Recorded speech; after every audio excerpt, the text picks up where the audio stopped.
Hey everybody, Catherine here. Today we're going to talk about gear. It's a little bit of a rarity for me. I have not done a pack loadout video since, oh gosh, I think it's been about 3 years. And in 8 years, I've only done 2 of them. So this is my 3rd. However, since the last one, I've gotten some different gear, changed some things out a little bit, made things a little bit lighter.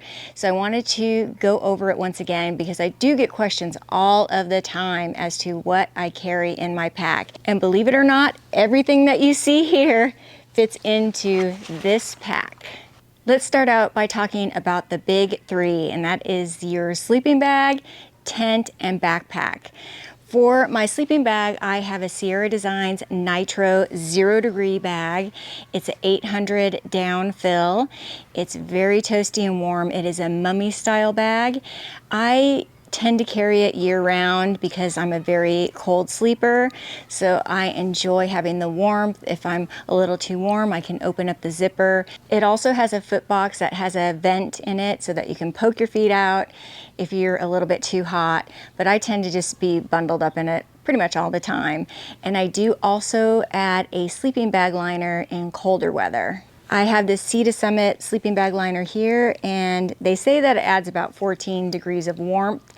I don't know if that's true or not, but it definitely does keep me warmer and toastier, and it kind of works as a sheet. It feels like a nice sheet, so I like that about it as well. And I will be taking it on my next trip, which I'm about to go on because it is supposed to be quite chilly overnight, probably into the 20s. As you can see, my sleeping bag is a bit thick and bulky because it is a 0 degree bag, so I put it in this dry sack. It's also a compression sack, which makes it compressed down to a very small size, and that's what saves a lot of room and a lot of space in my backpack, which we will talk about next. Apologize in advance for airplane noise and dog noise. I am with family in a backyard of a neighborhood getting ready to head out for my next adventure. So anyhow, I digress. My current backpack and the backpack I've been using for the last 2 years is a ULA Circuit. This is a lightweight pack.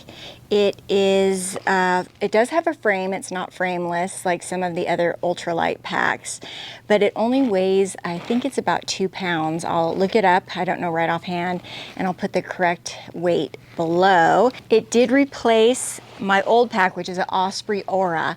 That pack is a beautiful pack. It's a nice pack, but it's about 2 pounds heavier than this one. It really distributes the weight nicely and evenly, and I used it for years and years.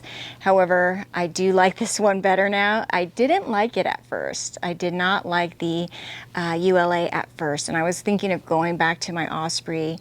However, I did learn how to wear it properly. I just wasn't wearing it properly, and now I'm a huge fan of it. I've gone ahead and kept my Osprey pack because in the ULA, I cannot carry the larger bear canisters, which are sometimes required in certain areas. I can fit the smaller bear canister in there, but not the large one. So I do have my Osprey as a backup in those events that I do need to carry a larger bear canister. My current tent is a Nemo Hornet Elite 2-person tent. This is an ultralight tent. I believe it weighs around 2 pounds, maybe even less. I had a Big Agnes Fly Creek UL2 for years, and I love that tent, but I decided to go a little bit lighter. What makes this so light is it's mostly mesh, and when I read the reviews, I did hear a lot of complaints that there was water leaking into it or water splashing up from underneath. I have not had that problem whatsoever. I've had no problems with water getting in. I absolutely love this tent. I've had it for a couple of years now, and I would recommend it. I don't think they actually make this version anymore because I did look it up this morning just to see if I could see what the actual weight was. And I'm seeing that there is not this exact model offered anymore. So things changed very quickly in the gear world. Moving on to my sleeping system, my sleeping pad is a Thermarest NeoAir X-Therm sleeping pad. These are very warm. They have a very high R value, which is the warmth rating. This one is an older model, and I believe it's got about a 6.9 R value. Now the newer ones are up to a over 7 R value, which is incredible. These are kind of pricey. I looked at a new one, and the new ones are over $200, almost $300. So yeah, it's worth the money though. I mean, they're amazing. They do definitely keep you warm. I do carry a ultralight pillow. It makes a big difference. I love having a pillow. I don't mind carrying a little bit of extra weight, and this is a Sea to Summit Eros Pillow Ultralight Regular. Love it. Right here I have a Sea to Summit pack cover, just a generic medium-sized pack cover for rain. In the event it rains, cover my pack, keep everything inside dry. And in the event it's mosquito season, I do have a head net that I carry during bug season. This is also a Sea to Summit head net. In terms of seating, when I'm sitting around camp, I just carry a small Thermarest Z seat. This does a trick. I carry it around with me. I also leave it outside of my door as a sort of a porch out of my tent door. And that way, when I'm crawling in and out at night, I tend to drag less dirt in, sand, whatever I'm in. Keeps it a little bit cleaner, keeps me comfy, keeps my butt from sitting on sap on trees, and it's super lightweight, so it's worth bringing along. A quick word about the sponsor of today's video, AG1. I'm currently getting the stage set to get this morning's video started filming. However, I thought it was a good time to stop and fuel up on some AG1. Some of the benefits that you might not associate with AG1 is that it helps with focus and energy, and also stress. You may not realize this, but I get nervous every time before getting in front of the camera. So starting off with some AG1 to kind of help calm things down is definitely a good way to go. AG1 contains potent plant extracts, adaptogenetic herbs, and antioxidants to help your metabolism, energy, and ability to adapt to stress. The fact that AG1 helps with stress, focus, and energy is just the cherry on top of all the other benefits that it offers, like healthy aging, immune health, and gut health. With AG1, all you have to do is mix 1 scoop with 8 ounces of cold water and shake. That's the foundational nutrition you need with the convenience your life demands. AG1 is designed for all lifestyles. It is optimized for vegan, keto, and paleo. It's for everyone. I'm a huge fan and a huge cheerleader for AG1. I've been taking it now for 2 years and I feel amazing. I hope that you'll try it too. If you would like to try it for yourself, go ahead and click that link below to get a year's supply of vitamin D and 5 travel packs for free with your first purchase. Thank you once again to AG1 for sponsoring this video. Now let's get back to the gear. For food storage, I generally carry an Ursack. These are made out of very heavy-duty material. Critters cannot penetrate it or get into it. Bears can't get into it, and it can be easily tied off to a tree. And just for extra added measure, I put it in an OpSack, which is an odor-proof bag. And that's my preferred method. There are areas that do require bear canisters, and in the event that I need to carry one, I do have a small one for shorter trips and a large one for longer trips. However, I do not like carrying these because they weigh 2 pounds on their own. It's a lot of extra weight, and it's also very bulky, takes up a lot of space in my pack. Thankfully, more and more places are allowing Ursacks to be used as opposed to the bear canisters, which is good news. Moving along to my cook kit. My cook kit is very lightweight. I use a Toaks titanium 700 milliliter pot. It weighs hardly anything. And I use it also as a mug, so I don't carry an extra mug. It's all I need. I absolutely love it. My fuel canister tucks into it very nicely, as well as my lighter. And it compacts into a very small kit, fits into this little sack. It's awesome. Along with that, I carry a Sea to Summit titanium spork, also very lightweight. I like the long handle. And my stove is an MSR Pocket Rocket 2. Thank you, Kim and Steven. It is a super lightweight, tiny little stove. I had the MSR Pocket Rocket 1 for years prior to that, and big fan of the Pocket Rocket. Super lightweight, works like a gem. For water filtration, I use a 1 liter Katadyn Be-Free flask, and you can scoop water up and drink directly out of this. I usually just go ahead and fill it up with water and use it to filter into this smart bottle that I carry in the side pocket of my backpack, and then I also have this smaller bottle that I carry in a little pouch up here in front that's easily accessible. These bottles here are super lightweight. I used to carry a Nalgene, but it's a little bit heavier, so I found out that this works out really well for me. So what I'll do at camp is I'll use this to fill this 2 liter platypus, platy bladdy is what they call it. It's a bladder, and that way I have 2 liters here, a liter here, and then I'll fill up these bottles as well, and that's plenty of water for me to have at camp for dinner, breakfast, and even sometimes, you know, coffee the next morning, and sometimes to get me started on the trail. So that works out really well for me. My poop kit consists of a super lightweight deuce of spades trowel. This way you can dig a cat hole very deeply into the ground, and yeah, make sure that you do that because I see a lot of people out there not doing that. Make sure you leave no trace in general. Take a look at the leave no trace principles, and please leave no trace when you're out in the wilderness.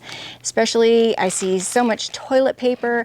I pack out my toilet paper. So I carry toilet paper in one bag. I do bring an extra little baggie to carry out my used toilet paper, and take that out with me. Make sure you're digging a hole, not just putting a rock on top of it. People go out there, they find it, it's disgusting. So please, I am just giving you this public service announcement. Dig a proper cat hole.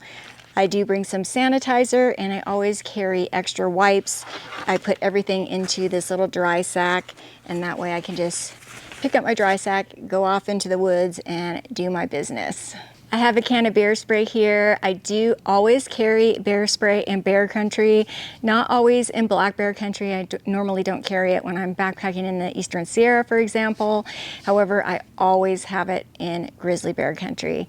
I have a lot of people ask me if I'm carrying bear spray. Yes, indeed, I am. Up here, I have a small first aid kit, just your standard stuff, Band-Aids, ibuprofen, Tums, antiseptic, Neosporin, you know, all that type of stuff, bug spray usually.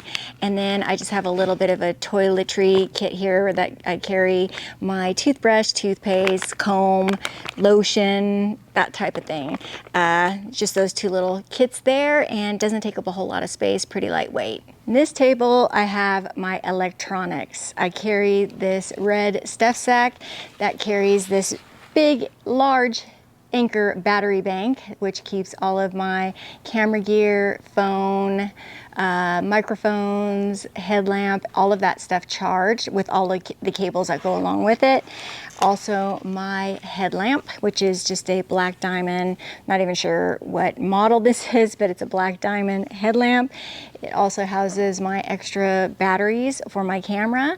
And in terms of camera gear, for years I have been carrying my Sony a6400, which is what I'm shooting this on now. But I have decided that I would like to lighten my load in terms of camera gear, specifically only on backpacking trips. So I have just been carrying on the more difficult trips my new GoPro Hero 11 as well as my iPhone 14 Pro, and I've just been shooting with these 2 things. Most people haven't even noticed. The last very short trip I went on in the Eastern Sierra, the overnight solo trip, I did take my Sony a6400 because it was an easy trip. But on the more difficult trips, I decided I don't want to be carrying my tripod and camera in one hand. I have been utilizing trekking poles on those more difficult trips just to make it easier on me and a more pleasurable experience. So I have found that just using these 2 cameras is totally sufficient. I can still get amazing, beautiful shots, and I will carry the a6400 on trips that aren't as strenuous or difficult and as rugged of territory. So that's kind of the plan right now. We'll see how long that lasts, but I have made several videos that way and I haven't heard any complaints, so I'm going to continue to do that on the more difficult and demanding backpacking trips. Right here I have a little air pump that inflates my sleeping pad. This is a new addition. I did get this from my friends Stephen and Kim, so thank you so much. And Terry, I think, was a part of that too, so thank you, three. I hadn't really thought about bringing one of these, but they had one on a trip. I thought it was fantastic, so I have been utilizing that since. It comes with some different attachments depending on what sleeping pad you have. It is made by Flextail and it's an awesome little gadget. But the most important gadget that I have here, and I get asked about all the time, is my Garmin InReach Mini. A lot of people ask me if I carry a satellite device. I do. I don't leave without it. I also check in with family. Everybody knows my route. I check in with family daily through my InReach, and I have it in case of emergency. There are different plans available. I think the lowest dollar plan in terms of cost allows for 10 texts per month, and I have the plan just above that, which allows for 40 texts per month. So I can actually do two-way texting to an individual person through this little Garmin Mini InReach, and I can use it in conjunction with my phone. I can sync it to my phone, so I can use my phone to text, and it's just like regular texting. That way, if I'm running late or I have to stay out an extra day or I need help, I can let family know. It's got a SOS button in case I get in real trouble out there. I can hit that SOS button and have a helicopter come out, and I pay for extra insurance, which doesn't cost that much. That covers a lot of the cost of that emergency rescue in the event it should happen. Hopefully it will never have to be pushed. In terms of trekking poles, I do not always carry them. I do tend to carry them on more strenuous trips, more rugged terrain, and I have a set of Black Diamond, don't know the exact model, but Black Diamond trekking poles, and these work out really well for me. The only clothing I'm going to talk about today is the clothing that I actually pack inside my backpack. If you're interested in hearing what I wear on trail, let me know in the comments below, and I might make a separate video on that if there's interest. What I carry in my pack is a set of sleeping clothes, and for the cooler nights, I bring these thicker Cuddle Dud, just kind of long johns. It is a Walmart brand, super inexpensive. They keep me nice and warm. I bring an extra pair of socks, camp socks and sleeping socks. I do like to change out of my shoes and gross hiking socks at the end of the day when I get back to camp. So I put on a fresh pair of socks. They do get dirty over time, but not as dirty as the ones you're wearing hiking. Some extra undies, a pair of gloves. I like to bring a nice warm beanie to keep my head warm, and that's about it. That's all I bring for sleeping clothes, but it is really nice to change into something else to sleep in, something clean to sleep in. I enjoy that. My camp shoes are a pair of sandals. This is a recent change. I used to wear Crocs, and these are Zero shoes. They're super lightweight. I like them a lot, and you could wear them to do water crossings and in water, double as water shoes if need be. They have a pretty nice grip at the bottom. Very, very lightweight. They're a little pricey, but definitely worth it. I do bring rain gear on pretty much every trip because you never know what the weather's going to be in the mountains, even if it's calling for zero rain. For lighter weight, I have the Outdoor Research rain jacket, and for heavier rain, I do have a Marmot precip jacket. I have it in my trailer. I forgot to bring it. I'm too lazy to go get it. So I do have a Marmot precip jacket. It has pit zips, and then I also have a pair of REI rain pants. And I do also attach to the outside of my pack a pee rag, and it's antimicrobial, so when I do have to go pee, I have something to wipe with without having to pull out toilet paper every time or just drip dry. It might be too TMI, but It's the truth about what goes on out there. One thing I did forget to mention is why I have a 2-person tent. I like carrying a 2-person tent because I do like to have extra space in there. I do like to bring all my gear inside at the end of the night, and I have utilized it to sleep 2 people. So it's just nice to have that option and to have the extra room when you're alone, or extra space if you need somebody to sleep in your tent with you. Well, that is going to do it for what I carry in my pack currently, which is as of September of 2023. As I mentioned, I'm getting ready to go out on a great trip I'm very excited about in a beautiful mountain range, so stay tuned for that. And for those of you that are curious, I get this question a lot. I don't weigh my pack very often, but I did happen to weigh it on the last trip in the Wind River Range, which was to be a 5-day, 4-night trip. And for a 5-day, 4-night trip with all of the food, everything fully loaded, my pack weighed 25 pounds. So it's pretty amazing that all of this gear can fit in that pack and only weigh 25 pounds. Thank you all so much for joining me. I hope you found this interesting or useful. I do have a gear list attached in the descriptions, as well as on my website, KatherineGregoryAdventures.com. I'm going to try to go ahead and update it before this video goes live because I haven't updated it in a while. So if you have any questions about particular gear, go ahead and drop those in the comments below. I will try to answer them once I return from this trip. And thank you all for hanging with me for this video. This will probably be the last one for another several years. Hope you enjoyed it, and I will see you on the next adventure. See you soon. Bye-bye.